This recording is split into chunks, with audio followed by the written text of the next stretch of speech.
Hi guys, I'm Mohit Mishra and welcome to my YouTube channel MPPSC Cracked.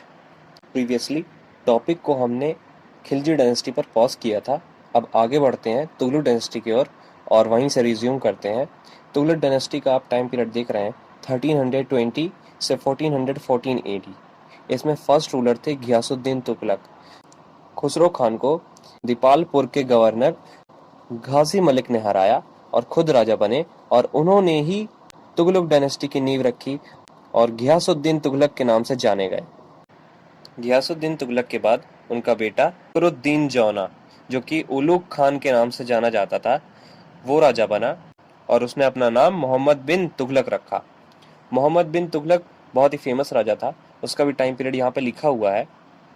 आज हम उसी के बारे में बात करने वाले हैं और उसके द्वारा चलाए गए जितने भी एडमिनिस्ट्रेटिव रिफॉर्म्स थे, जितने भी शासन प्रबंधन से जुड़े नए नए नियम थे, क्या क्या उसने बदलाव किए थे, उनके बारे में आज हम पढ़ने वाले हैं।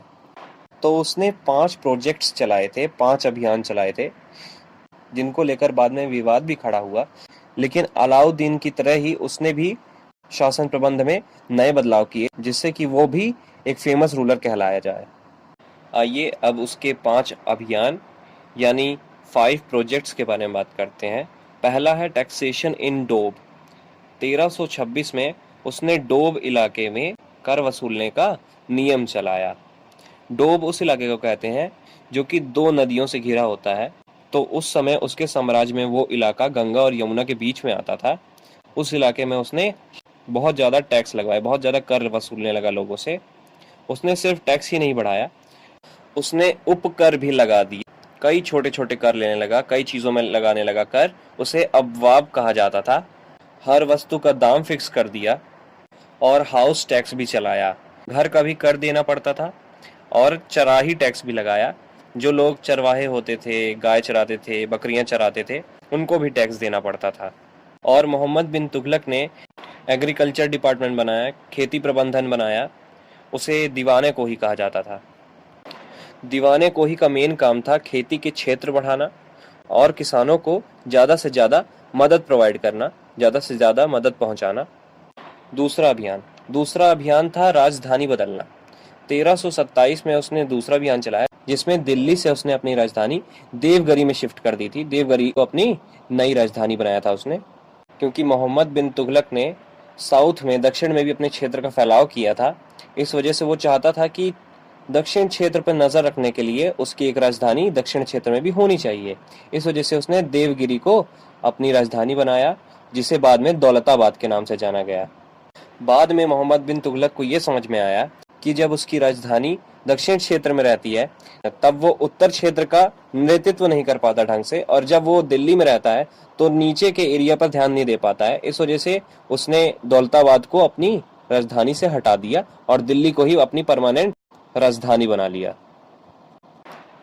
अब तीसरा अभियान 1329 में थर्ड प्रोजेक्ट उसने चलाया और उसके तीसरे प्रोजेक्ट में उसने नए नए कॉइन्स बनवाए थे। तांबे और पीतल के नए सिक्के चलवाए थे उसने, और इन सिक्कों का मूल्य सिल्वर कॉइन्स के बराबर था, जिसका रिजल्ट ये हुआ कि लोगों ने तांबे के सिक्के का यूज बंद कर दिया। लोग तांबे का सिक्का नहीं यूज कर रहे थे और उसका प्रचलन कम होने की वजह से बाद में मोहम्मद बिन तुगलक ने बराबर दाम में ही सिल्वर कॉइन से कॉपर कॉइन को चेंज कर दिया, तांबे के सिक्कों को चांदी के सिक्कों में बदल दिया। चौथा अभियान, फोर्थ प्रोजेक्ट कहलाता है खुरसन अभियान, खुरसन एक्सपेडिशन। 1329 में उसने खुरसन अभियान चलाया था।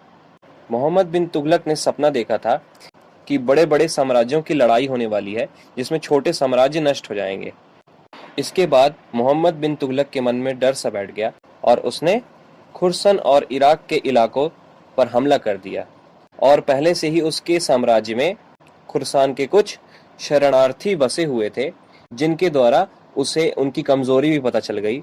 लेकिन बाद में मोहम्मद बिन तुगलक को यह पता चला कि खुरसान राज्य का जो राजा है अबू सैद, वो लायक राजा नहीं था, वो बहुत ही कमजोर राजा था। जिसके बाद खुरासान पर हमले की प्रक्रिया रोक दी गई और इस अभियान को बंद कर दिया गया। पांचवा अभियान, फिफ्थ प्रोजेक्ट था कराचिल एक्सपेडिशन या कराचिल अभियान। मोहम्मद बिन तुगलक ने कुमाऊं घाटी, कुमाऊं हिल्स पर अपनी कुछ सेना रखी थी, जिससे कि चीन हिमालय के रास्ते से उस पर हमला न कर सके। लेकिन सेना का वहां होना वहां के कुछ जनजातियों को पसंद नहीं आया। वो भड़क गए।